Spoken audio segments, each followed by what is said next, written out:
Chers amis, bonsoir. Bonsoir à tous. Bonsoir à toutes. Nous sommes ce soir à la paracha Vayakel. Une paracha très riche. On peut dire que c'est une paracha a priori qui nous apprend rien de neuf. Et c'est justement sur quoi on va s'arrêter ce soir. D'un côté, on te dit que la Torah ne dit pas un verset en vain. Et de l'autre côté, on voit comment cette semaine cette semaine et la semaine prochaine, la Torah nous répète encore une fois exactement les mêmes choses qu'on a déjà vues dans la paracha Teruma, Tetzavé. Donc apparemment, on ne devrait pas avoir cette paracha cette semaine, si on peut dire. Et néanmoins, on va voir ensemble ce soir une étude majeure qui vient nous expliquer une leçon pour la vie de chacun d'entre nous et la vie de couple en particulier. Comment se fait-il que Moshe il a attendu tellement de temps avant de pouvoir enseigner au peuple juif le devoir de construire le temple? On va voir c'était combien de temps ça a pris. Pourquoi ça devait prendre tellement de temps?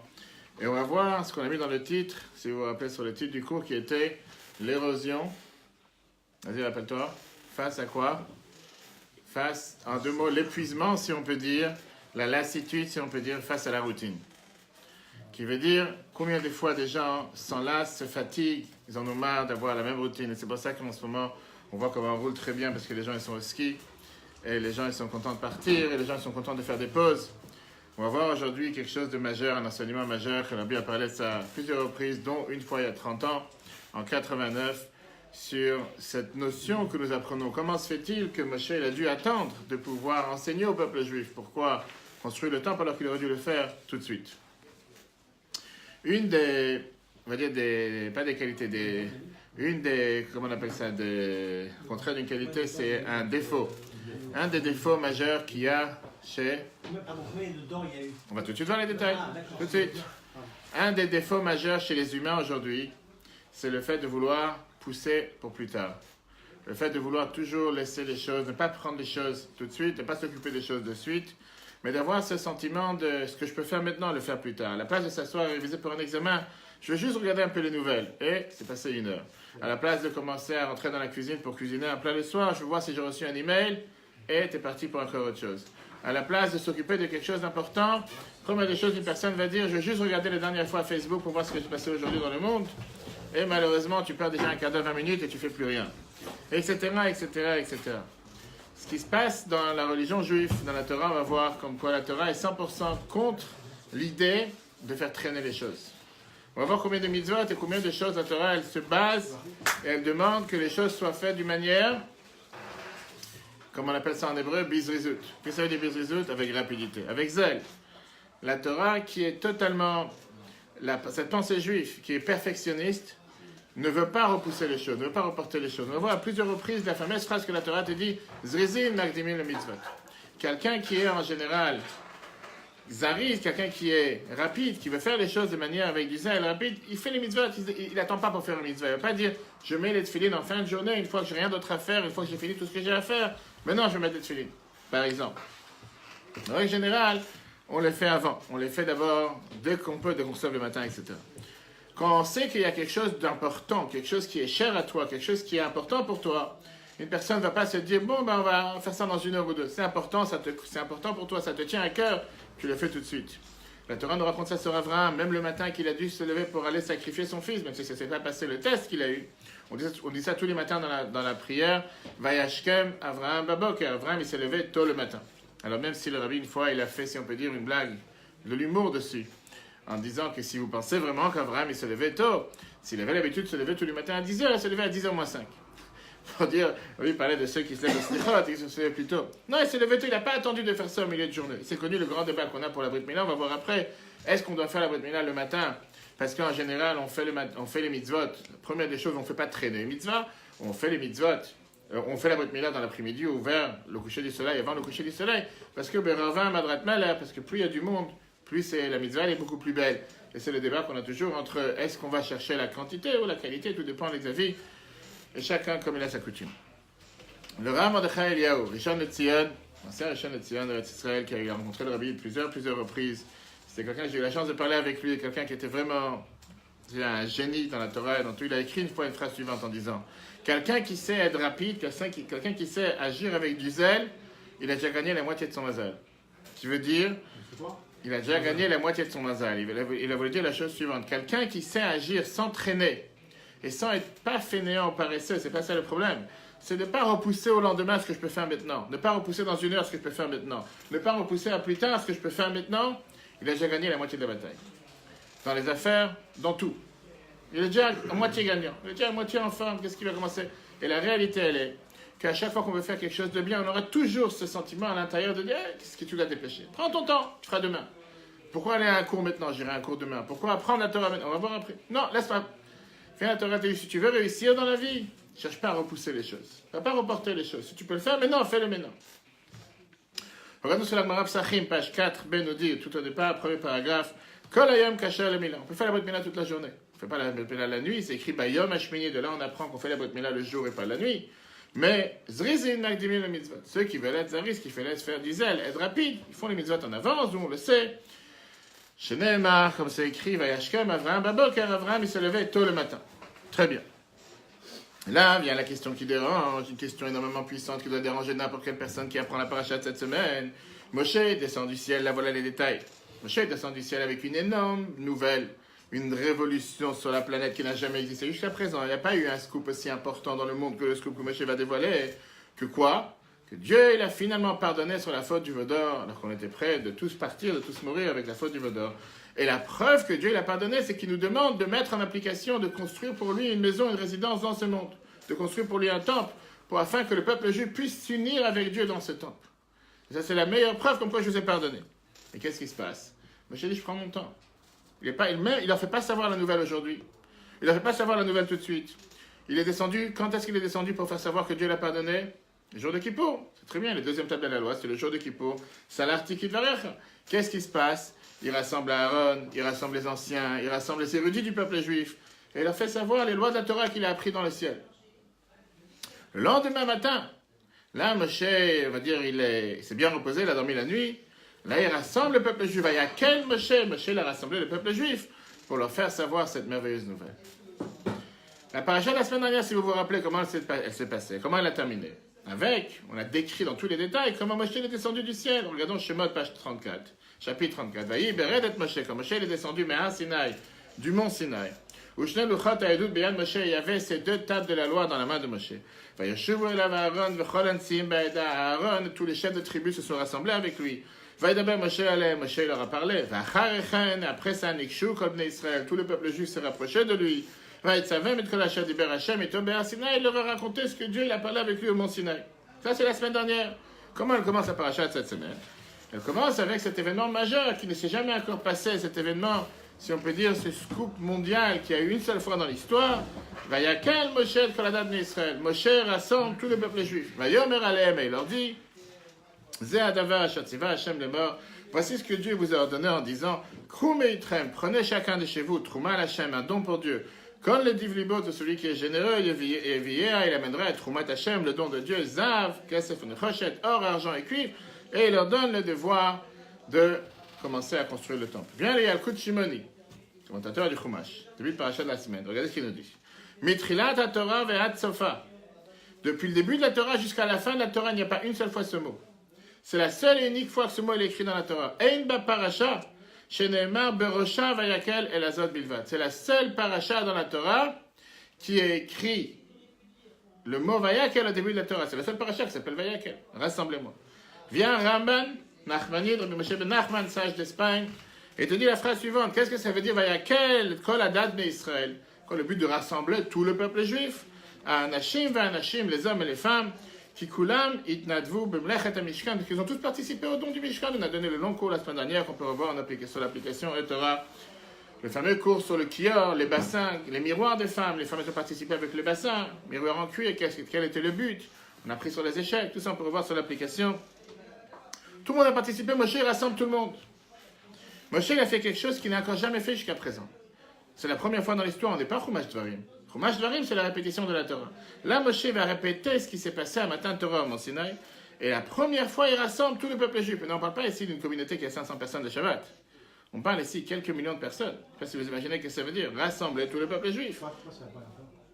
Où à part Matan Torah, il y a eu un tel événement? La sortie d'Égypte. Quelle sortie d'Égypte? C'est pas juif. Non, le peuple juif, une fois qu'on a reçu la Torah. Oui, exactement. Ben, c'est la première fois qu'il rassemble tout le monde, une fois qu'on a reçu la Torah. Il n'y a jamais eu un tel rassemblement. Une seconde, on va voir quand ça s'est passé. On est à 6 mois, plus ou moins, on voit. Il y a plus de rassemblement pour Marseille.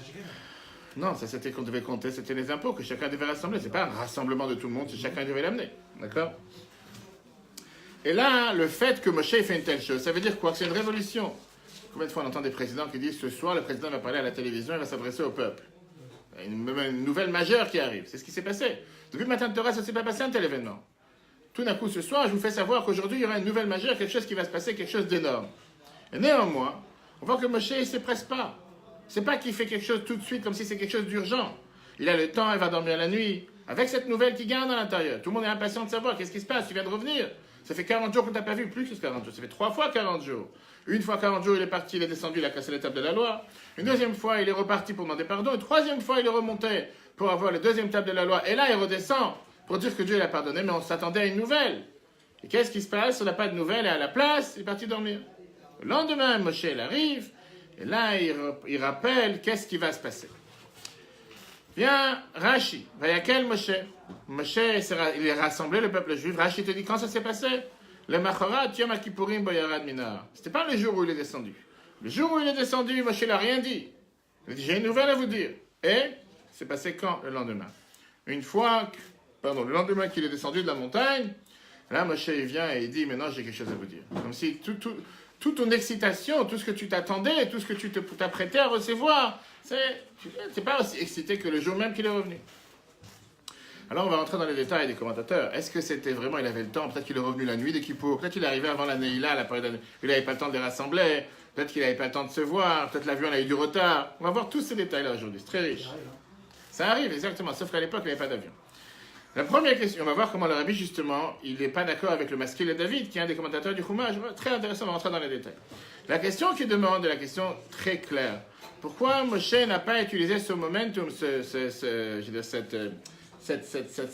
soif, cet engouement que le peuple juif attendait? Moshe, il arrive, il descend avec le deuxième peuple de la loi pour rassembler le peuple juif, pour leur faire savoir que Dieu l'a pardonné sur la faute du Vaudor et de demander de construire le temple. Quelle est l'étude de la Torah la plus importante que d'avoir une chose pareille? Imaginez-vous un instant que quelqu'un, il arrive à l'aéroport pour chercher un proche qu'il n'a pas vu depuis longtemps. Le proche, il arrive à l'aéroport et il lui envoie un texto, j'arrive dans 2 heures. Pourquoi? Je suis parti boire un café à côté.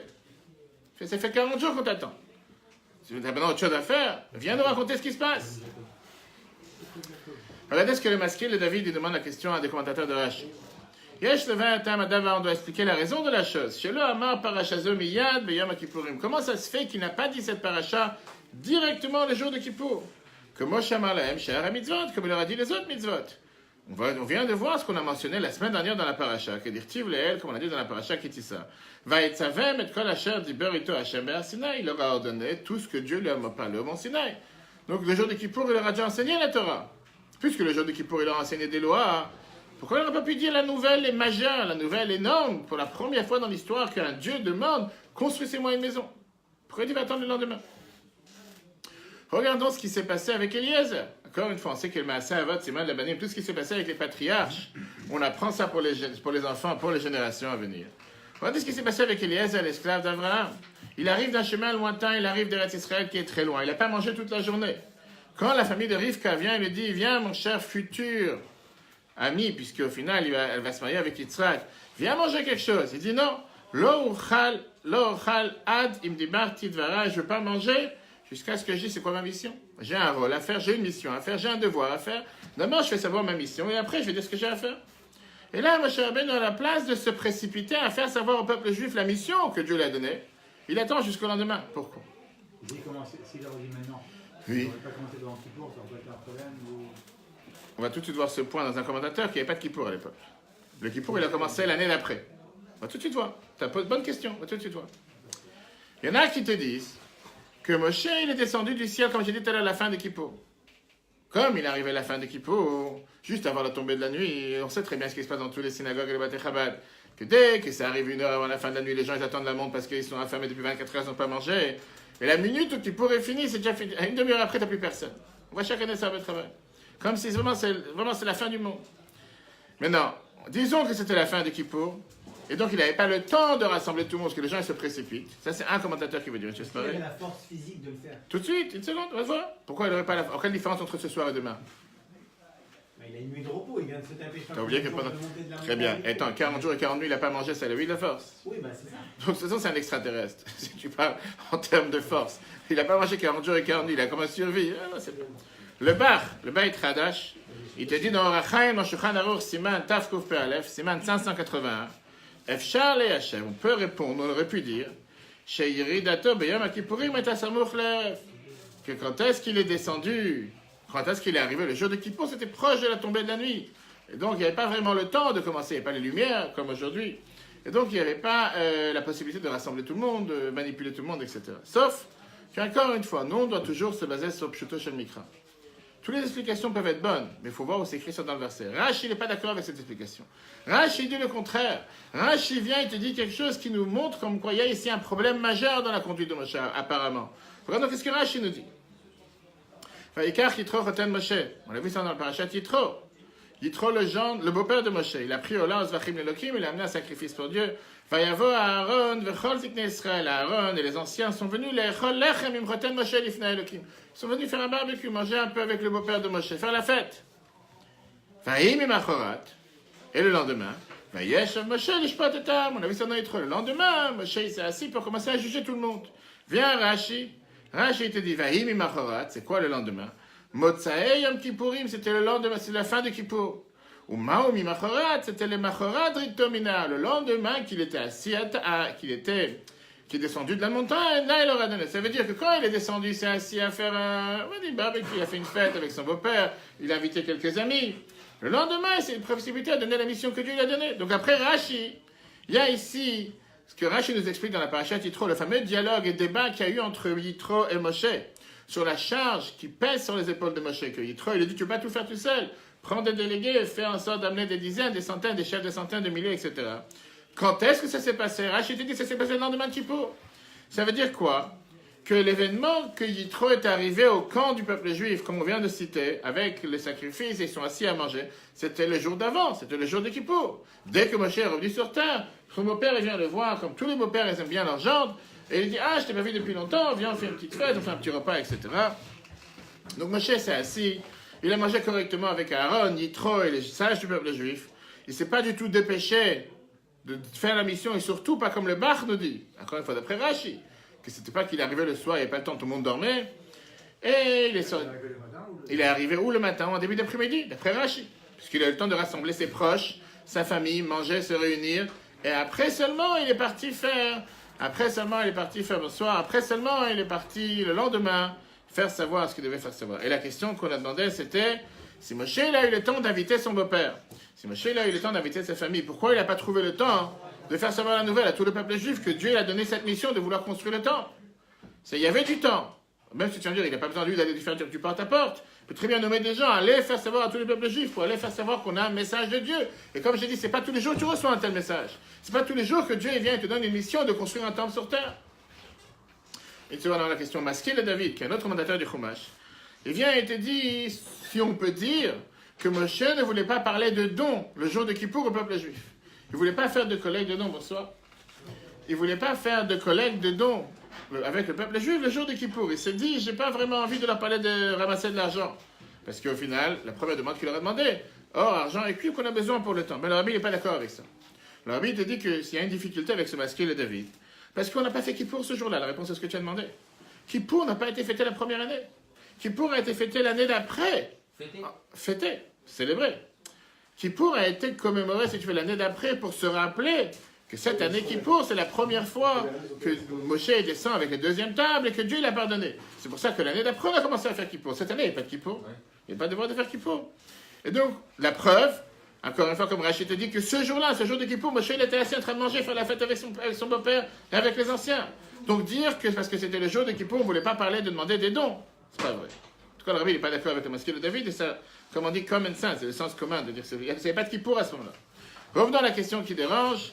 Comment se fait-il que Moshe il attend et ne se précipite pas avec un message de Dieu, alors que jusqu'à présent, on sait très bien que la Torah te dit que quand tu as un message important, et puis tu as une mitzvah à faire, tu as le devoir de dire les choses rapidement, de ne pas traîner. Question? Question? Non. La question, elle est beaucoup plus forte. La question n'est pas, ça ne s'arrête pas là. La question, elle est encore beaucoup plus forte que ce qu'on vient de dire. Pourquoi? Parce que d'un côté, on voit que Moshe, il ne se précipite pas à leur faire savoir la nouvelle au peuple juif. Et de l'autre côté, on voit que le peuple juif fait une course d'après la montre, comment dire? Une course contre la montre, merci. Pour aller donner au peuple, à Dieu tout ce qu'on a besoin, pour aller amener tous les dons qu'on a besoin, pour mettre en place cette magnifique maison, ce magnifique centre, à tel point que c'est la seule fois dans l'histoire qu'on fait savoir qu'il y a trop de dons, on n'en a plus besoin. On a déjà vu tout à l'heure la question qui est demandée. Dans le passé, on a parlé plusieurs fois sur le fait, comment se fait-il que la paracha va y a quelques coups d'œil. On a ici 212 versets qui viennent nous rappeler exactement les mêmes lois qu'on a déjà vues dans Troumat et Tzavé. Et apparemment, il n'y a même pas de Rashi sur la paracha presque, parce que c'est aucune nouveauté. C'est juste pour te dire qu'Hachat Tzivé, Hachem et Moshe, on a parlé les années précédentes. On va voir les replays sur l'application Torah. Comment se fait-il qu'on n'arrête pas de répéter chaque verset? Ils ont fait ça comme Dieu leur donnait. Ils ont fait ça comme Dieu leur donnait. Ils ont fait telle chose comme Dieu leur donnait. Dis-moi une phrase qu'ils ont fait tout ce que Dieu leur donnait. À la lettre, comme Dieu leur donnait, merci, au revoir. Et d'abord, comme les questions qu'on a mentionnées dans le passé. Pourquoi penser un instant qu'ils ont fait les choses pas comme Dieu leur donnait? C'est pas le sujet de ce soir. En tout cas, ça a l'air qu'on répète les choses pour répéter. Tout ce qu'on a vu dans les 3 précédentes parachiotes, Troumat, Tetzavé, qui était ça, on répète, comment on a mis à la lettre exactement les choses comme Dieu l'a demandé. Alors, une des explications qui est donnée, que Rabbi ramène ça, c'est que la Torah veut te montrer comme quoi on admire énormément la précipitation et la manière rapide comment le peuple juif il a fait les choses. Et comme Rashi te dit dans la paracha Chaïsara, il a fait Sichatan shel avdei avot mitoratan shel banim, qu'on apprend énormément du discours des esclaves des patriarches, beaucoup plus que la Torah des enfants, qui veut dire, la Torah, elle répète énormément l'histoire, comment Eliezer il est parti voir Rivka, et comment il a rencontré Rivka de manière rapide, comment il a ramené pour se marier avec Yitzhak, parce que la Torah, elle aime bien cette histoire, et quand la Torah, elle aime quelque chose, elle répète 2 fois la même chose. Il faut te dire que c'est vraiment une énorme importance. Pourquoi Vayakel Pekudei? Vayakel Pekudei, c'était le summum de l'élévation du peuple juif de bas en haut. Pas seulement qu'ils sont venus donner de l'argent pour le temple, ils étaient hystériques pour donner de l'argent. Imagine-toi aujourd'hui une synagogue, une communauté qui ramasse des fonds, que tout le monde se précipite, vont à la maison chercher tout ce qu'ils ont, or, argent, cuivre, bijoux, ça va tout vendre pour donner, ils ne savent plus quoi faire. Ils ont fait une course contre la montre pour pouvoir mettre en application ce don que Dieu leur a demandé. Ils ont amené les dons tôt le matin, comme on va tout de suite voir. Encore avant même que les Gabaïm, ceux qui viennent chercher les dons, sont venus leur demander les dons. À tel point que Moshe devait fermer les comptes. Moshe devait fermer les comptes en disant, il y en a trop, il leur disait, arrêtez d'amener de l'argent, il y en a trop, c'est pas quoi faire avec. Parce que tout a été donné de manière très large. Et comme on a dit tout à l'heure, c'était la seule fois dans l'histoire qu'il y a eu un tel engouement pour donner, et pas seulement de l'argent. On va tout de suite voir, ils ont donné de l'argent, mais encore beaucoup plus que l'argent. Ils ont donné leur corps, ils ont donné du temps. Celui qui savait tisser, les parties tisser, celui qui savait polir les pierres, il s'occupait des pierres, celui qui travaillait avec le fer, il travaillait. C'était une masse, tout d'un coup, une masse salariale, je sais pas, une masse pas d'esclaves, une masse d'ouvriers. Avec l'argent, avec tout qui se sont mis, on aurait dit presque.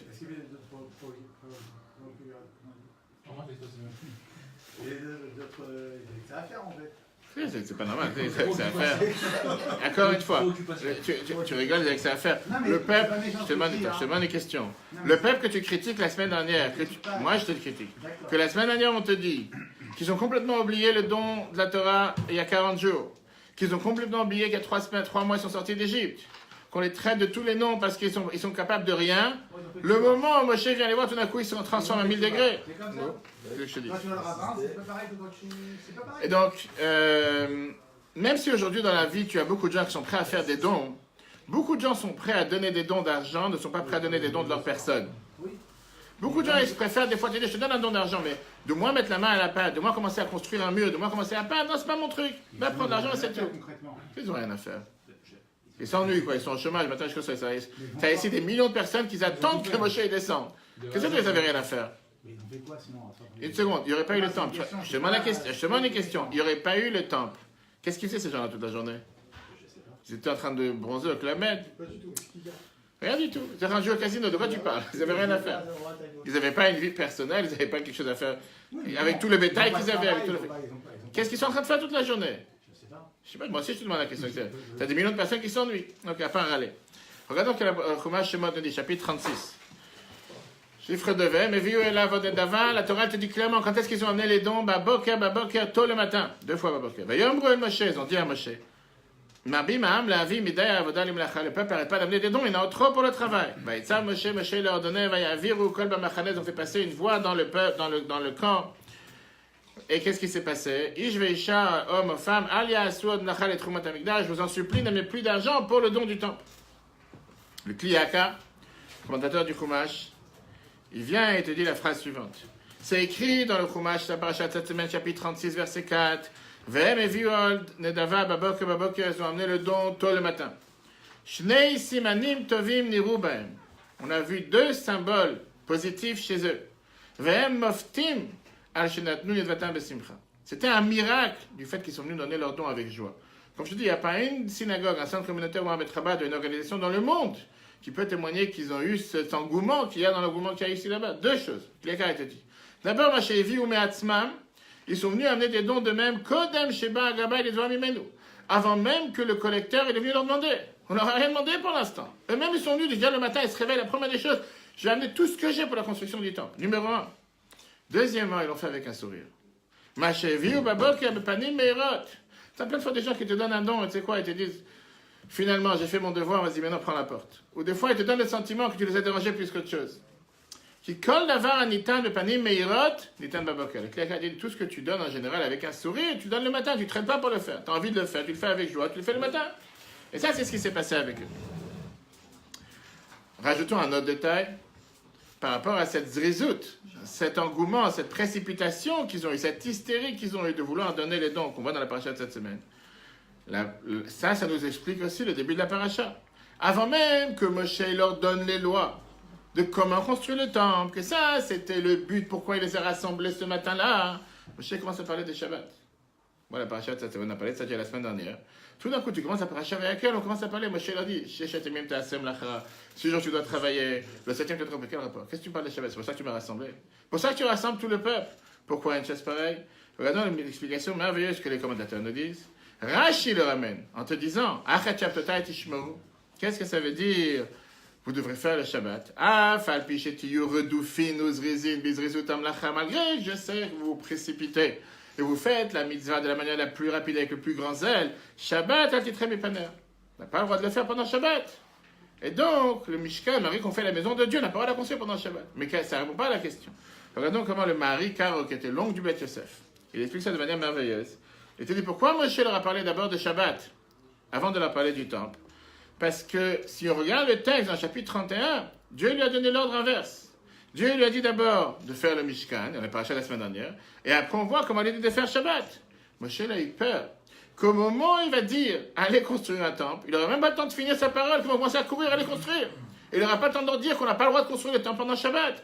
Moshe a préféré d'abord leur dire on n'a pas le droit de construire le temple pendant Shabbat, Shabbat c'est Shabbat, et après parler du temple, comme ça au moins il sait qu'ils vont écouter la nouvelle jusqu'au bout. Ça, c'est le Marikar, l'oncle du Beth Yosef, qui est très riche, qui vient et qui utilise cet enseignement pour te montrer à tel point il y avait un engouement, il y avait une précipitation, il y avait du zèle que le peuple juif faisait. C'est pour un peu pour réparer la fête du Vaudor ou aucun rapport? Le quoi? Ils sont pressés de donner justement de Le Vaudor, c'était pas tout le monde. C'est pas tout le monde. C'est pas tout le peuple juif. Ils ont regardé les gens qui sont remplacés de donner le Non, Vaudor. si tu veux. Si tu veux, pourquoi pas. Mais ça répond pas à la question principale qui nous dérange. Pourquoi lui, Moshe, il a traîné? Pourquoi Moshe, il a attendu de donner la nouvelle jusqu'au lendemain qui était le lendemain de Kippour, le lendemain du Tishri, et il n'a pas donné la nouvelle tout de suite. On voit que le peuple juif a la... Imaginons-nous un instant, Moshe serait descendu, avant de s'asseoir, comment on appelle ça, avant de s'asseoir avec son beau-père, etc., il aurait dit la nouvelle. On aurait gagné encore une journée. Ça se peut que déjà les jours de Kippour, ils auraient déjà tout amené. Pourquoi il n'a pas fait une telle chose? Le Kippour, c'est Shabbat des Shabbat.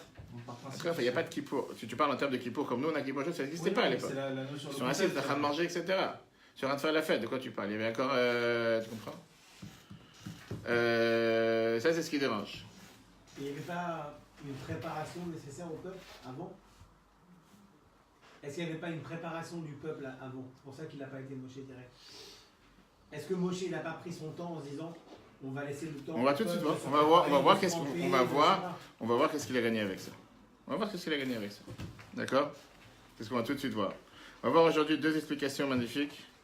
On va voir une explication qui vient nous expliquer d'abord qui est en rapport avec la vie de chacun d'entre nous, la vie personnelle de chacun d'entre nous, et qui va nous montrer comment c'est vraiment une révolution par rapport à la manière de comment construire notre maison privée à nous, et surtout comment avoir cette automatisation, autonomination ou cette non-dépendance, cette non-routine du couple, cette habitude, je ne sais pas comment on dit ça le bon mot en français, ne pas être pas comme un robot, ne pas être tellement dépendant d'une routine qui s'installe et finalement on s'en lasse et après on se dit qu'on ne sait plus quoi faire pour pouvoir faire remarcher le couple. Il y a des bagarres pour ça. Des bagarres pour ça. Si vous voulez le nom du thérapeute de couple qui est ici présent, je vous donnerai après. Mais en règle générale, ce n'est pas la solution. Non, ce n'est pas la solution. Comment faire en sorte de pouvoir garder justement cette fraîcheur, de pouvoir garder cet enthousiasme, cette passion, comme nous l'avons chaque fois, le jour de la coupa, le jour du mariage, et pouvoir l'avoir dans toute la vie. Une histoire qu'on a déjà racontée plusieurs fois, mais c'est en rapport avec le cours de ce soir, on va répéter encore une fois. Moshe Erlanger, c'était un businessman israélien, et il était bloqué une fois un jour de Kippour à Francfort en Allemagne. Il devait voyager le lendemain. Malheureusement, le vol a été annulé, donc il était obligé de passer Kippour sans la famille et rester en Allemagne. Il n'avait pas son kittel, son habit blanc, il n'avait pas de marzor, il avait les habits de semaine. Et il va à la synagogue et il est un peu peiné. Le jour de Kippour, il ne peut rien faire. Il va prendre l'avion pendant Kippour, ni rien. Lui, c'était quelqu'un qui descendait des rescapés de la Shoah. Et donc lui-même, il était même écœuré de faire Kippour sur une terre allemande. Il se sentait tellement pas à sa place. Mais il n'a jamais passé une expérience comme il vient de passer. Il rentre dans la synagogue, une salle avec 2000 pièces pleines. Le chazan, c'est un jeune qui s'appelait Reb Tzudi Greenwald, jeune chazan, qui est un grand cantor, ténor. Il chante le fameux Kol Nidre, et ça, il dit, j'ai jamais oublié ça de ma vie. La manière comment il a chanté, c'est quelque chose qui m'a marqué à vie. Il dirait que c'est un enfant qui parle à son père. On dirait qu'il était le seul dans la synagogue, alors qu'il y a 2000 places pleines, et il parle à Dieu. Il ne pouvait pas se retenir.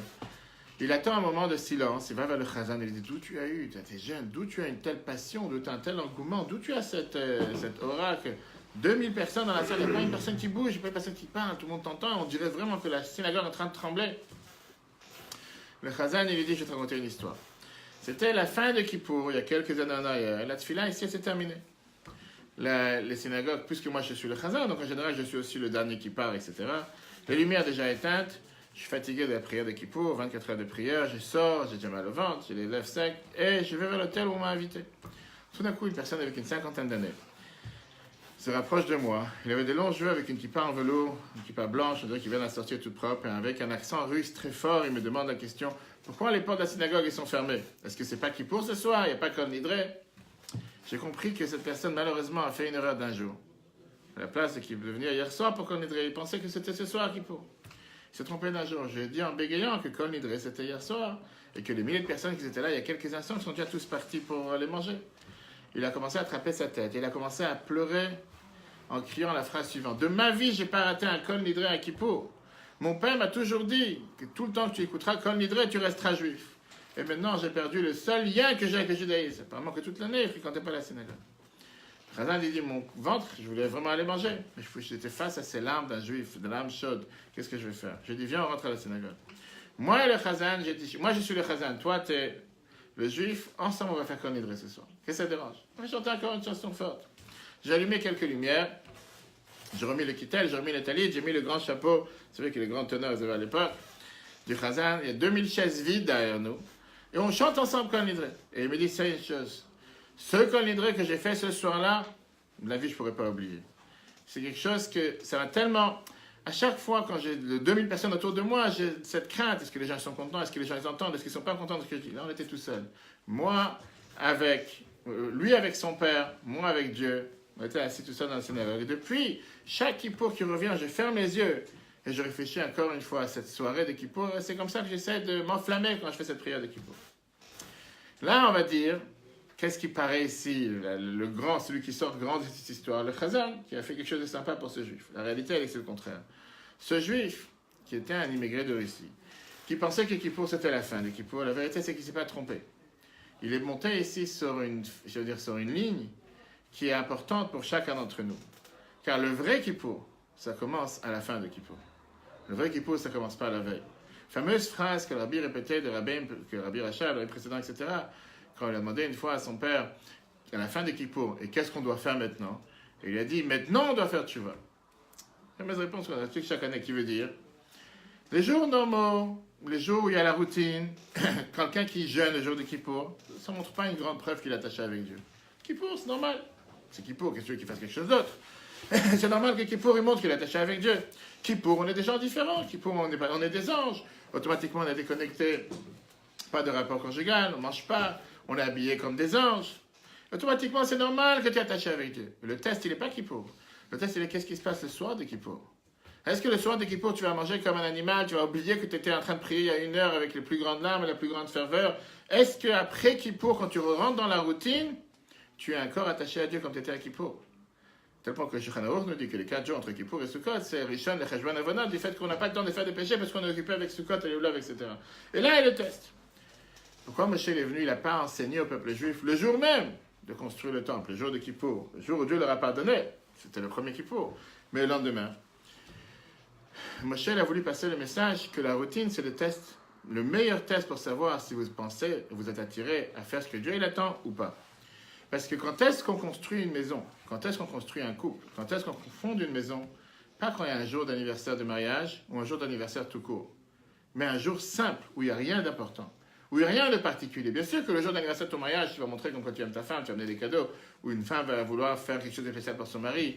Le jour d'anniversaire d'un enfant, il y a des gens qu'on peut exclure, mais on parle en temps normal. Le jour d'anniversaire d'un enfant, tu vas lui montrer comme quoi tu l'aimes, tu lui donnes un cadeau, etc. Tout va bien. Mais quand tu retournes le soir à la maison fatigué du travail avec les casse-têtes et les ennuis que tu as eu dans la journée, et tu n'as pas la force de parler avec qui que ce soit, et à la place, tu t'assois, tu prends un livre ou tu viens à un cours de Torah comme on est en train de faire ce soir ici, ça montre que tu dépasses ton ego, tu dépasses ta personnalité et tu deviens une personnalité totalement attachée avec la Kedusha, totalement attachée avec la sainteté. Et de la même manière que ça se passe en général dans la construction du temple, comme Moshe l'a voulu démontrer au peuple juif, ça se passe dans la construction de chacun d'entre nous. On dit qu'il y avait une fois un élève qui a rencontré son maître, un jour de la semaine, il a serré la main, il a dit Mazel Tov. Je lui ai dit pourquoi Mazel Tov? Qu'est-ce qu'il y a? J'ai une naissance, j'ai un mariage. Et le maître, il a dit, le Rav, il lui a dit Mazel Tov pour ton mariage. Il a dit mais je ne comprends pas, je me suis marié depuis 25 ans, quel mariage? Je ne suis pas marié aujourd'hui. Et il lui a dit une phrase très intéressante qui récapitule quel est le secret, comment faire en sorte que le mariage peut tenir. Il lui a dit le mariage, c'est être prêt à vouloir se marier de nouveau chaque jour. Ça, c'est la réussite du mariage. Et c'est pour ça que je te souhaite Mazel Tov sur ton mariage que tu as eu aujourd'hui. En 2 mots, on peut définir ça avec 2 grandes lignes. C'est où qu'on réussit à battre la routine, ou c'est la routine qui va nous battre. C'est où qu'on va réussir à être au-dessus de cette routine et ne pas laisser la routine s'installer, ou bien que la routine va nous accabler, va nous battre, automatiquement on n'a plus aucune force de faire quoi que ce soit. Le plus grand ennemi dans le service de Dieu et dans le couple, on va voir maintenant les 2 détails, c'est l'habitude. Le fait que quelqu'un ait fait les choses par habitude, ça enlève tous les sentiments. Si quelqu'un a l'habitude, par exemple, tous les vendredis, d'amener un bouquet de fleurs à sa femme, c'est la plus pire des choses à faire. La plus pire des choses à faire, d'amener un bouquet de fleurs, bonsoir, d'amener un bouquet de fleurs à sa femme tous les vendredis, par exemple, pour Shabbat, c'est la plus pire des choses à ne pas faire. C'est la plus pire Plus pire. des choses à faire? Oui, plus pire des choses à faire. Bon, À ne pas C'est faire. pas apprécié. Parce que c'est venu, on dirait que tu le fais par force. On dirait que tu le fais parce que c'est une routine. C'est un devoir. Shabbat arrive, je dois faire ça. C'est-à-dire, ça devient, ça rentre dans le lot. 2 fois par mois. Ok, c'est pas du contraire, mais je te parle encore. Quelqu'un qui fait les choses comme si c'est une routine, il n'y a pas. T'as la belle-mère, t'as les parents. Ok. Et ça, c'est le plus grand ennemi qu'on peut avoir. Pourquoi? Parce que Dieu a fait un instinct chez l'humain qui est pas bien, malheureusement. C'est un des défauts que nous avons, qu'on n'est pas capable de s'émouvoir de vieilles choses. Quelque chose qui est vieux. Les gens, ils sont peut-être capables d'avoir une soif, d'avoir le prochain iPhone 11, 12, va savoir. Ils attendent depuis 6 mois, ils vont se mettre en ligne, ils vont attendre toute la nuit. Le moment où ils l'ont, ils attendent déjà le prochain. Le moment où ils ont déjà reçu ce qu'ils attendaient pendant 6 mois, il n'y a plus d'engouement pour la chose. Quelqu'un, il est prêt, il se dit, quand est-ce que je vais pouvoir aller en vacances? Le jour où il arrive des vacances, il commence à compter la montre à retour, quand est-ce que je reviens? Tu viens d'arriver, profite. L'envie d'avoir envie. Et donc, il y a des gens qui vont peut-être travailler des années. Tu as peut-être des gens qui vont travailler des années pour pouvoir avoir une maison, un appartement, un pavillon à 4 chambres, 5 chambres. Et le moment où ils sont entrés dedans, elle est déjà trop petite. Ils se disent, tu vois, je ne peux pas mettre ça, je peux mettre ça. Mais tu oublies que tu viens à 50 mètres carrés. Tu viens de mettre 30 mètres carrés. Qu'est-ce que tu te plains? C'est énorme. Et c'est l'Agmara qui nous dit, bonsoir. L'Agmara te dit, Miché Yeshlo Mané, matin, celui qui a 100, il veut 200. C'est un instinct humain, qu'on n'est jamais content de ce qu'on a. Le fait que tu as déjà acquis quelque chose dans le passé, ça ne t'émotionne plus, ça ne te mouve plus, tu n'es plus aussi excité du fait que tu as eu cette chose-là dans le passé. Le passé, tu l'as eu et on avance, et la vie continue. Alors, quelle est la solution? La solution, c'est la paracha de cette semaine, c'est ce que Moshe nous montre.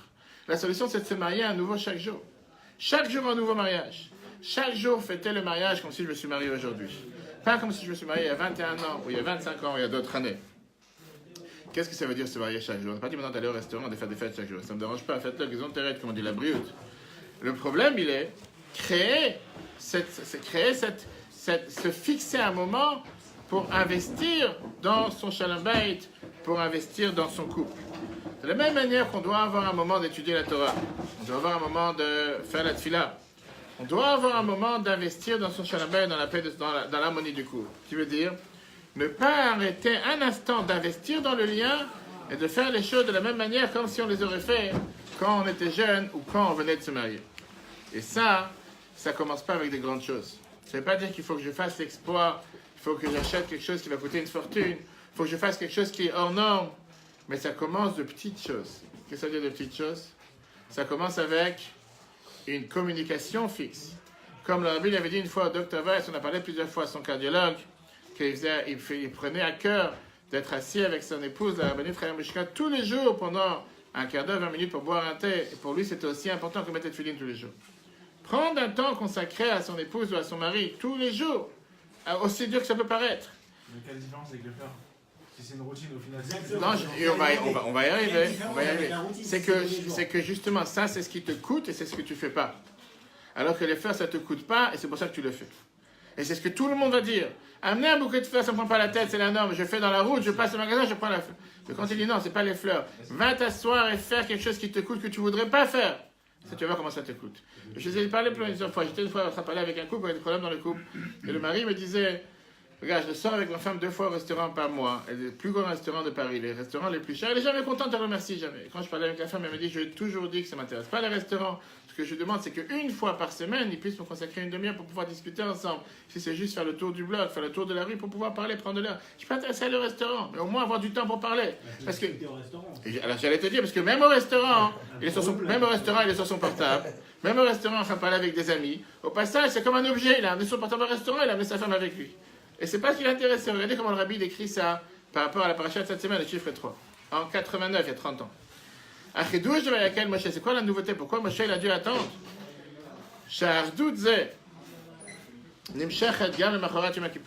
Que cette union, cette festivité, cet engouement, cette extase se passe aussi le lendemain de Kippour. C'est sûr que le jour de Kippour, ils vont courir faire ce que Dieu demande. C'est sûr que cette union qui a le jour de Kippour, elle est dans la situation la plus élevée. Dougmat, Malacha Sharet comme les anges. Le mal, la mère, il a beaucoup plus que manger et boire. Et beaucoup plus que tous les cinq interdictions qu'on a le jour de Kippour. Oulam Tachlita Kavana, c'est quoi le but que Dieu il attend de chacun d'entre nous? Pas que le jour de Kippour, tu te comportes comme un juif qui se comporte le jour de Kippour. Ça, c'est normal. Que cette union, cette manière, comment tu dois te comporter envers Dieu, soit aussi le lendemain. Quand le lendemain?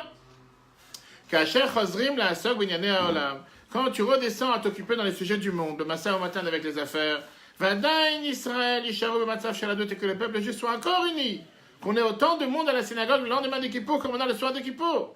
Vayakal Moshe les a rassemblés. Jusqu'à que cette union, ta vol et débitouille pourra s'exprimer gambe mamonam chez Israël, même dans leur argent. Pas que tu viens le jour de Kippour, tu fais un don, c'est très bien. Mais qu'est-ce qui se passe le lendemain? Depuis là, on t'attend jusqu'à Kippour d'un prochain. Le Davat à Mishkan, le don du Mishkan. Ça, c'est l'explication basique. On va voir maintenant beaucoup plus profond et beaucoup plus riche. Première explication. Mais dans un autre endroit, le Rabbi explique ça de manière encore beaucoup plus profonde et beaucoup plus belle. Pourquoi Moshe il a dû repousser de donner l'ordre de construire le temple jusqu'au lendemain et c'est pas suffi, il n'a pas précipité les choses en donnant l'ordre tout de suite.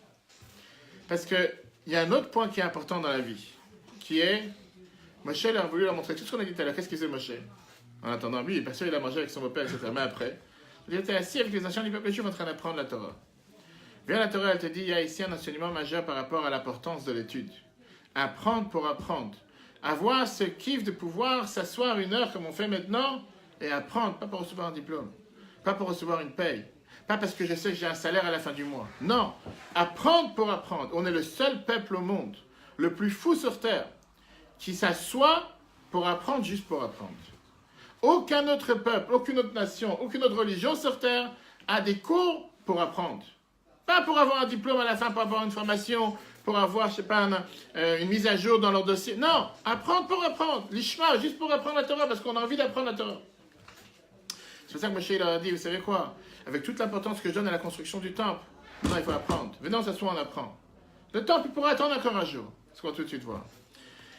Des parents jeunes sont partis un soir de chez eux, ils ont voulu apprendre un peu d'air, comme on vient de voir, chez un bête, l'harmonie dans le couple. Et juste ce soir-là, le bébé n'arrête pas de pleurer. Ils ne savaient pas quoi faire, on a décidé de partir, on ne va pas changer les plans. On va prendre une nourrice qui va venir garder le bébé. Et ils se sont dit qu'on revient vers minuit. Ils se sont dit, on va revenir vers minuit, on s'approche de la maison, on va certainement entendre les cris du bébé en train de pleurer, alarmé, on va savoir qu'est-ce qui se passe. Ils se rapprochent des escaliers et ils n'entendent pas de bruit. Ils ont eu peur, c'est pas normal, on l'a laissé en cri, en larmes. En plus, c'est une nouvelle nourrice, elle ne le connaît même pas. On s'est dit, elle ouvre la porte et il voit quelque chose de bizarre. Il voit que sur la table, il y a un grand livre de Torah qui est ouvert. Shulchan Aruch, Gemara, Chassidut, ce que vous voulez. Et le bébé il est en train de dormir sur le livre. Donc, la nourrice explique en disant la chose suivante, que le bébé n'arrêtait pas de crier. Mais elle ne savait pas quoi faire pour le calmer. Tout d'un coup, elle s'est rappelée qu'elle avait déjà vu son père, le père du bébé, qui revient le soir fatigué, mais il ne va pas dormir avant d'ouvrir un livre. Mais il ouvre le livre et 2 minutes après, il s'endort sur le livre. Donc elle s'est dit la chose suivante, elle fait, si le livre est capable d'endormir son père, je suis sûr qu'il peut endormir le bébé aussi. Et c'est comme ça qu'il a dormi sur le bébé. Comme j'ai dit tout à l'heure, le peuple juif, on est bizarre dans beaucoup de choses. Mais une des choses les plus bizarres que nous avons, c'est le fait au cœur de notre vie, on a cette passion d'étudier. Cette volonté d'apprendre. Apprendre pour apprendre. Il n'y a aucun groupe de personnes dans le monde qui s'assoit le soir entre Mincha et Ma'ariv ou après Ma'ariv pour apprendre, comme j'ai dit tout à l'heure. Pas pour avoir un diplôme, pas pour devenir un rab, pas pour devenir un génie, pas pour apprendre un dossier important. Apprendre pour apprendre. Et c'est pas parce qu'il s'est fixé que j'ai envie d'avoir un salaire, j'ai envie de travailler, donc je vais recevoir une paye à la fin du mois. Non, apprendre pour se remplir sa tête avec la sagesse de Dieu. Vous allez dire que ça c'est un énorme mérite. C'est-à-dire que ça c'est quelque chose qui est merveilleux, c'est un idour mitzvah, c'est une beauté. Il faut voir ce que le Rambam nous dit. Pas seulement que c'est une obligation de chacun d'entre nous. C'est une des questions majeures qu'on demande à chacun d'entre nous à 120 ans. Regardons le Rambam. Les lois de Talmud Torah, les lois d'apprendre la Torah, chapitre 1, halakha 8, chiffre 4. Kol ish me Israël chayav et Talmud Torah. Chaque juif a une obligation d'apprendre la Torah. Ben ani, qu'il soit pauvre, ben achir, qu'il soit riche. Ben shalem begoufo, soit qu'il soit en bonne santé. Ben baal isurin, soit qu'il est en train de souffrir, qu'il a des problèmes de santé. Ben bachor, soit qu'il est jeune. Ben shaya zaken, soit qu'il soit vieux, chez tash koro, qui n'a plus de force. Afilu aniyam ipanes min tzaka, même un pauvre qui se nourrit de la tzaka. Afilu baal isha obanim, même quelqu'un qui est marié avec une femme et des enfants. Chayav likvo azman et Talmud Torah, il a une obligation de fixer un temps d'apprendre la Torah bayom ou balayla, le jour et la nuit. Chez Nehema, on le dit tous les soirs dans la prière. Ve'agita boyema balayla, tu apprendras la Torah jour et nuit. La Gemara elle rajoute. La Gemara te dit que quand les chamas montent au ciel après 120 ans, à la fin de la vie d'une personne, une des questions qu'on demande à la personne, Amarava, je dis le texte, Beshash Machlissi Madame Ledin, quand quelqu'un il est jugé après 120 ans, Omrimlo, la première question qu'on lui demande, Nasata venatata be'emuna. Est-ce que tu as fait du commerce de manière équitable avec foi, avec Emuna en Hachem, Emuna en Dieu, sans tourner les gens, sans voler les gens, etc. Ça veut dire de manière droite, de manière correcte, en ayant confiance en Dieu. Pas devoir truander les gens en se disant, parce que tu as fait une ruse par là, tu vas gagner plus. La deuxième question qu'on demande à tout le monde, Kavata etim la Torah. Est-ce que tu as fixé des moments pour apprendre la Torah? On demande à chacun. Il n'y a pas de distinction ici. Troisième question, Asar tu pas y arriver si tu as eu des enfants. Si tu as fait ce que tu pouvais pour avoir des enfants. Quatrième question, je n'ai pas fini. Si puis tu as les choix, si tu as attendu la délivrance, est-ce que tu as attendu tous les jours que Mashiach arrive? On revient. Cinquième question, Pilpalta bechorma. Est-ce que tu as débattu des sujets de Torah avec sagesse? Tu t'es intéressé à te débattre? Ou tu as écouté un beau discours, merci, au revoir? Ou tu as posé des questions comme ici tous les soirs? Et sixième question, encore une fois sur la Torah. Et 20, tu as cherché à comprendre une chose à l'intérieur d'une autre chose. Ça veut dire que la Gemara te dit clairement que sur les 6 questions qu'on demande à chacun d'entre nous, une fois que quelqu'un a fini sa mission sur Terre, 3 questions sur 6, il n'y a pas 36, c'est si tu as débattu, tu as appris la Torah, tu as mis du temps pour apprendre la Torah. Quel est le but? Quelle est cette histoire? Pourquoi on a cet engouement de vouloir apprendre la Torah? Pourquoi on cherche à apprendre? Viens à la Chassidut qui t'explique ça de manière très large. Quelqu'un qui apprend, automatiquement c'est une autre personne. Et on le voit tous les jours. Je parle plusieurs fois à plusieurs personnes pour leur demander de mettre des cours en place. Je parlais pas longtemps avec quelqu'un, je lui ai dit, j'ai des soucis, je lui ai dit, si tu trouves ton problème, tu n'ouvres pas un livre tout le mois. Viens, on fixe un cours, même si c'est une fois par semaine, une fois par mois. Apprends quelque chose. Tu vas commencer à apprendre la Torah. Ta manière de penser va être différente. Ta manière d'agir va être différente. Ta manière de voir les choses sera différente. Ça ne veut pas être un juif qui vit toute une semaine et un mois sans un mot de Torah, sans apprendre, sans quoi que ce soit. Aujourd'hui, on a tellement de moyens. Il y a l'application de Torah. 600 cours. C'est pas rien. 600 cours que tu peux choisir n'importe quel. Quelqu'un m'a appelé tout à l'heure de Metz en me disant, j'ai lu cette application, c'est une richesse, tellement de sujets. Je fais bravo. Il fait, j'ai pas de cours, je suis à côté, il est à 20 km de Metz. Il fait, j'ai pas de cours ni rien. Il fait, je peux apprendre, je fais remplir la tête. Et c'est important. Pourquoi cette importance d'apprendre? Parce que le fait de pouvoir réfléchir avec ta tête te fait arriver, t'approcher à l'endroit où tu devrais vraiment arriver, où tu devrais réellement atteindre. Remplir ta tête, remplir ton cœur, remplir tes sentiments avec les vraies valeurs qu'un juif doit avoir. Parce que quand un juif, il apprend, il pense divinité, il ressemble à la divinité et il devient une nouvelle personne. Bonsoir, il devient une nouvelle personne. Ça, c'est la réponse que la Bible nous donne, la deuxième réponse. Pourquoi Moshe, il ne s'est pas précipité le jour même à dire au peuple juif, construisez le temple. Il a attendu jusqu'au lendemain. Pourquoi? Parce que le jour où il est descendu, qu'est-ce qu'il faisait? Il était occupé avec passion à apprendre les nouvelles lois, à enseigner les nouvelles lois. On l'a vu tout à l'heure. La Torah qu'il a appris pendant les 40 jours avec Dieu. Puisqu'il était en train d'apprendre, il a dit, maintenant il n'y a pas de portable. Maintenant il n'y a pas de quoi que ce soit. Maintenant c'est la Torah, je suis en train d'enseigner la Torah, je suis en train d'apprendre la Torah, c'est le plus important. Le fait de construire le temple, c'est quelque chose qui n'est pas avec la tête. Bien sûr, c'est aussi avec la tête, mais c'est seulement les mains et les pieds. Il fait ça, ça ne va pas repousser l'importance d'apprendre la Torah. Maintenant, il va apprendre la Torah, c'est ce qui est le plus important. Regardez comment Rabbi dit ça dans l'écoute 6, page 216. Viridat, Moshe Minar, comme Moshe est descendu de la montagne, lui avec les Juifs. Ayum Mechunasim, les Gamrés étaient tellement enveloppés, dans le pardon de Dieu, ou Betochen Aluchot, le sens des Luchot qui était quoi? Le contenu des Luchot, l'imoud Torah, l'étude de la Torah. Il n'avait pas de temps pour s'occuper d'autre chose.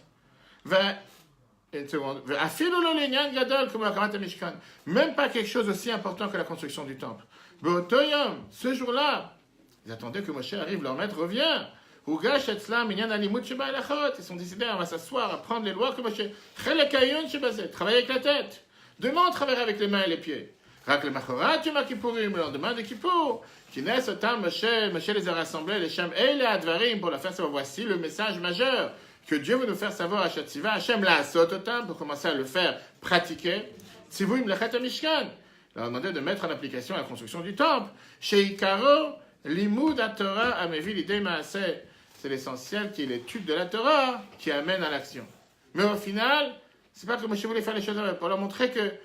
Et combien je répète ça à plusieurs shluchim, des amis, qui me demandent parfois, j'ai pas le temps d'apprendre, j'ai pas le temps de préparer un cours. Et je leur dis, mais combien le rabbi a demandé qu'un shliach, la première occupation qu'il doit avoir, c'est s'asseoir et apprendre la Torah, enseigner la Torah. Pensez un instant que quelqu'un peut s'occuper des affaires communautaires ou s'occuper des communautés sans rien apprendre, ça n'a pas de sens. Comment tu peux enseigner si toi-même tu n'as pas de quoi enseigner? Ça n'existe pas de faire la Torah, c'est de faire la Torah si tu n'as pas aucune notion de comment la faire. Et personne n'est né en connaissant tout. Oui, on a tous appris la Torah en entier quand on était dans le ventre de notre mère, mais malheureusement, on l'a oublié en sortant, à part certaines exceptions ici présentes. Néanmoins, on a le devoir de s'asseoir et apprendre, et la Torah, elle est sans fin. Je savais que tu parlais de toi. On a le devoir de s'asseoir et apprendre sans fin, chaque instant, jusqu'à 120 ans éternellement.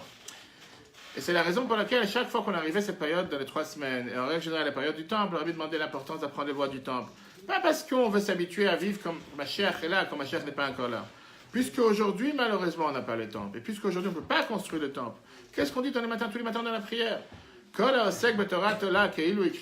celui qui apprend les lois du temple, les lois des sacrifices, c'est comme s'il a amené un sacrifice.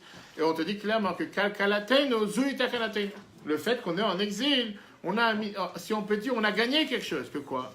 Que quand aujourd'hui tu apprends sur le Mishkan, tu te trouves à Yerushalayim. Tu es en train de te trouver dans le temple, en train de construire le temple spirituellement.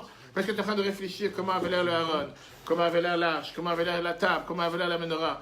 Et donc tu as cette passion, ce que je dis à chaque fois, quand j'amène des groupes en Israël pour l'émission Solidarité Israël, on montre à chaque fois où se trouvait le Beth Amikdash.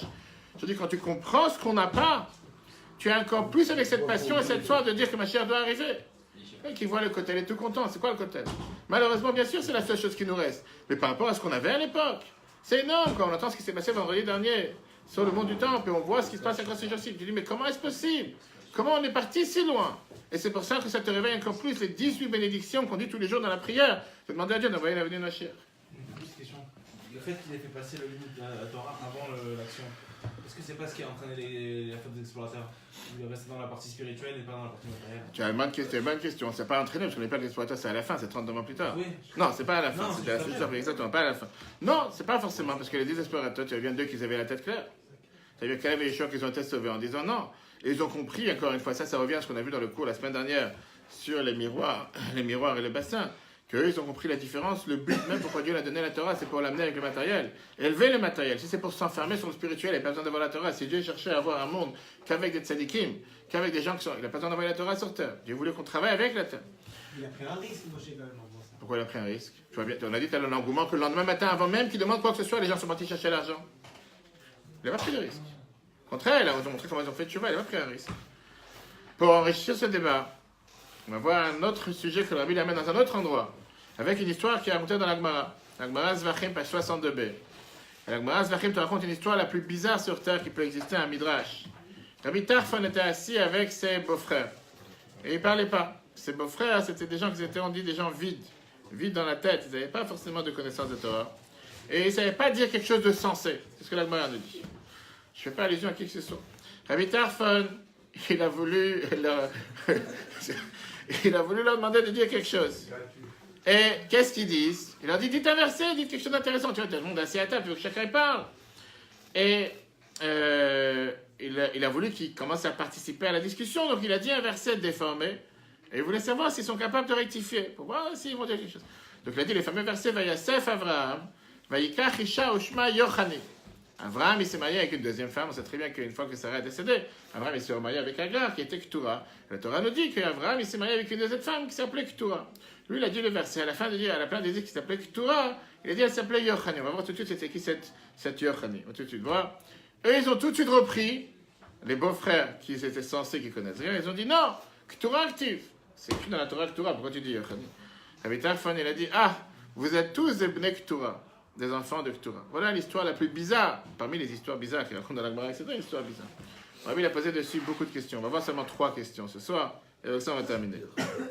Pourquoi Rabbi Tarfon d'abord s'est énervé? Qu'est-ce que tu t'énerves? Tu leur dis quelque chose. Celui qui a changé le verset pour les réveiller, pour qu'ils disent quelque chose, et c'est ce qu'ils ont fait. Ils t'ont répondu à la question, d'accord? Il a déchangé le verset en disant pas qu'il était le nom de la deuxième femme d'Abraham. À la place de dire Ketura, il a dit Yochani. Et eux, il dit non, c'est écrit Ketura. Bravo! Ils étaient là, ils étaient présents. Ça montre qu'ils ont quelque chose dans la tête. Que tu t'énerves en disant vous êtes tous des enfants de Ketura. Pourquoi tu dois les maudire en plus? Pourquoi tu dois les insulter? Ils ont fait ce que tu voulais, numéro 1. Numéro 2, pourquoi il a choisi un verset si bizarre? C'est quand tu vois un enfant, tu veux prendre un enfant, tu veux demander s'il sait apprendre, il a appris quelque chose à l'école. Tu dis c'est quoi le premier verset de la Torah? Bereshit, Bara, il a dit dis-moi, Torah, tu as des versets communs, des versets qu'on répète. Pourquoi tu prends un verset que va savoir si quelqu'un écoute? Et troisièmement, pourquoi il est parti changer ce nom avec cette Yochani, cette femme bizarre, tu vois, cette personne bizarre de bizarre? Il aurait pu dire Ushma Sarah, Ushma Rivka, quelque chose qui est écrit dans la Torah. Pourquoi il a inventé? On va tout de suite voir pourquoi il a choisi ce nom. Et comme le Rabbi nous explique, c'est la richesse de la chassidoute, que dans la chassidoute ça n'existe pas comme il y a ailleurs, de dire c'est une erreur, certainement qu'il y a une erreur de frappe. Le Rabbi, chaque fois, il nous dit que quand la Gemara te dit quelque chose, peu importe un mot ou une lettre, c'est 100% vrai. C'est à nous de chercher c'est quoi le sens. C'est pas de dire, comme malheureusement certains se permettent de dire, il y a certainement une erreur, ça colle pas.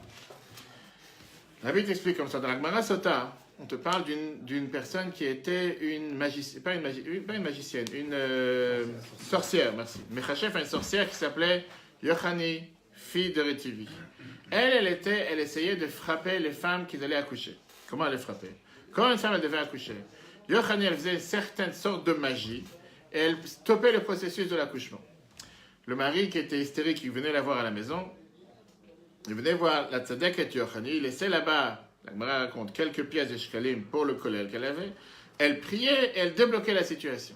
Et c'est comme ça qu'elle faisait en sorte qu'elle montrait comme quoi elle est capable d'agir avec certaines ondes. Donc il y avait la 5G à l'époque.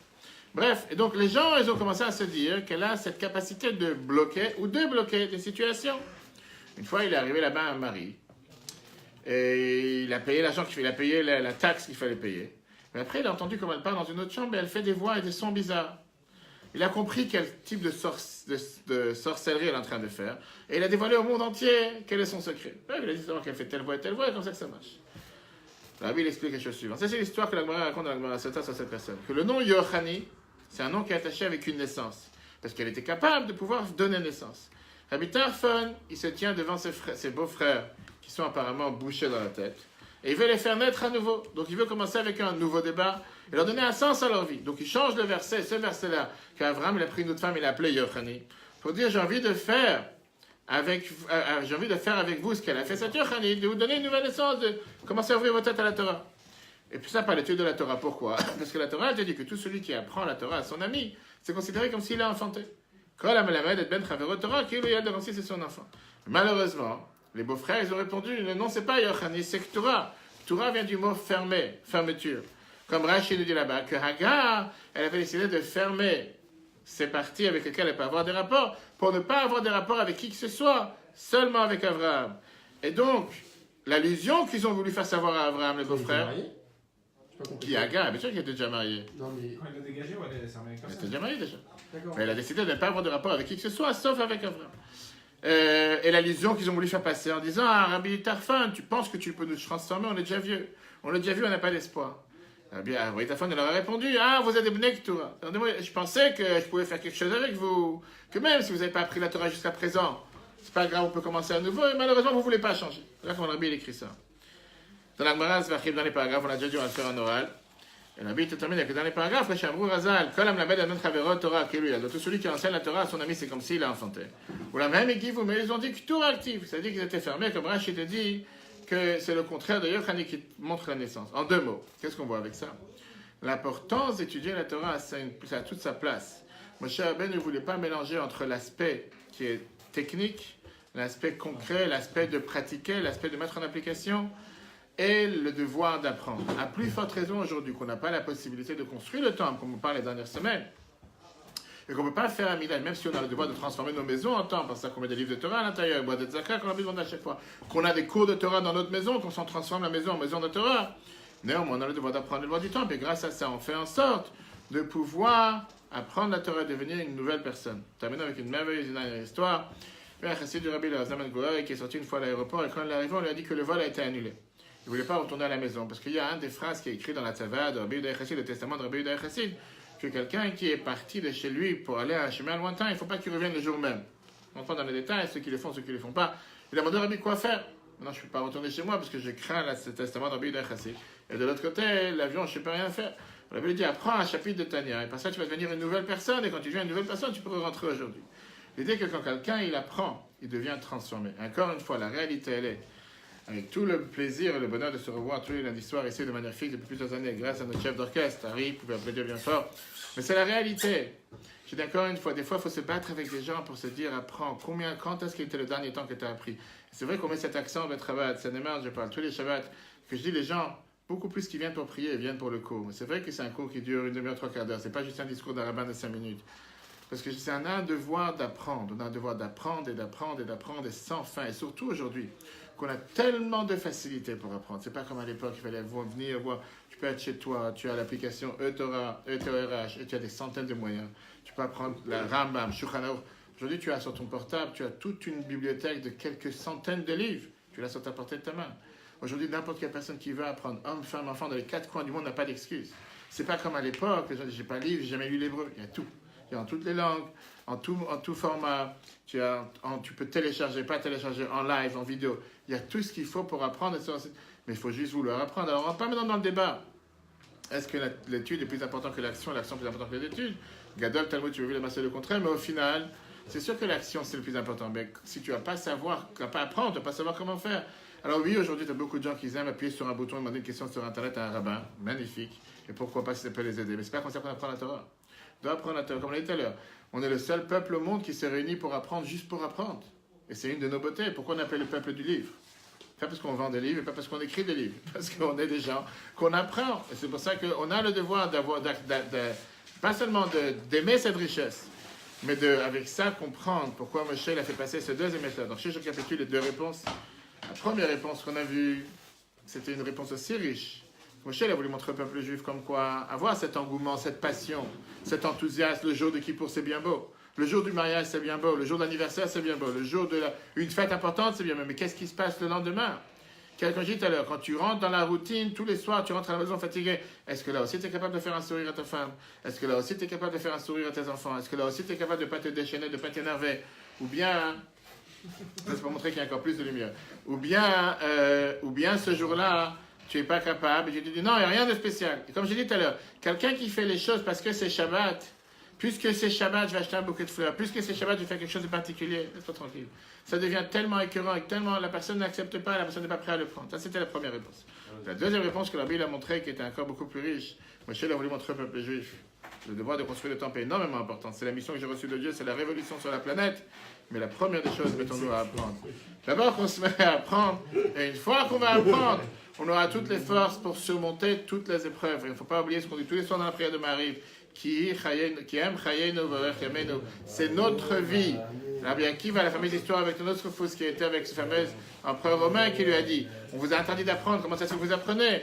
Il a dit, si déjà en apprenant, je risque ma vie, en non apprenant, à plus forte raison, je risque ma vie. Puisque c'est la source de notre vie. Comment tu fais? C'est comme avec le poisson et le renard. Le poisson qui était dans le Rabbi Akiva qui a dit ça, le poisson qui était dans le fleuve, et que le renard qui passe à côté, qui est soi-disant le plus intelligent des animaux, et qui lui dit, viens avec moi sur la terre sec et tu vas voir que tu vas bien vivre. Et le poisson qui dit, espèce d'idiot, si déjà dans le fleuve j'ai peur de ne pas vivre parce que j'ai les pêcheurs qui peuvent m'enlever et me tuer, en venant sur la terre sec tu penses que je vais vivre, et bien Akiva dit, c'est la même chose avec nous. On ne peut pas rester un peuple sans Torah, un peuple juif sans Torah. Un juif sans Torah, ça n'a pas de valeur. En tout cas, important d'investir sur ça. Et c'est pour ça qu'on répète la paracha cette semaine avec Vayak et tous les enseignements. Le cours sera en replay sur l'application eTorah, E-T-O-R-A-H, Google et Apple. Très bonne journée à tous. Et si Dieu veut, à la semaine prochaine.